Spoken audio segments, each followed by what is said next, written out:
তো অবশ্যই এই আন্তর্জাতিক মাতৃভাষা দিবস, এই যে রক্তক্ষয়ী সংগ্রামী ইতিহাস, এটাকে আমরা বাঙালি বা বাংলাদেশি, আমরা যারা বসবাসকৃত যে সকল নাগরিক, জাতি, ধর্ম, বর্ণ, গোত্র নির্বিশেষে পাহাড়ে বা সমতলে, সকলেরই এই জায়গাটাকে বিশেষভাবে গুরুত্ব দেওয়া উচিত, যে যার অবস্থান থেকে থাকি না কেন।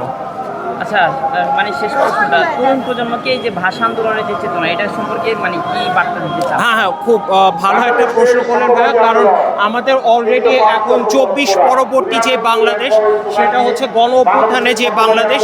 তো এই জুলাই পরবর্তী যে বাংলাদেশটা, এটাতে আমরা যারা যে প্রজন্ম, যেটা জেনসেট বা জেনারেশন যেটাকে বলা হচ্ছে, তো আমরা সবাই জানি যে অনেকটা রক্তক্ষয়ী গণ অভ্যুত্থানের মাধ্যমে আমরা একটি ফ্যাসিবাদী কাঠামো বা ফ্যাসিস্ট সরকারকে হটিয়ে আমরা একটি নতুন বাংলাদেশের ধারাবাহিকতায় আপাতত আছি। এবং এই নতুন বাংলাদেশের ধারাবাহিকতা প্রথম প্রহরে এই নির্বাচনটা আর কি শেষ হলো। নির্বাচনের পরপরই আমাদের এই আন্তর্জাতিক মাতৃভাষা দিবসে 21শে ফেব্রুয়ারির এই প্রহরটা আর কি শুরু হয়েছে।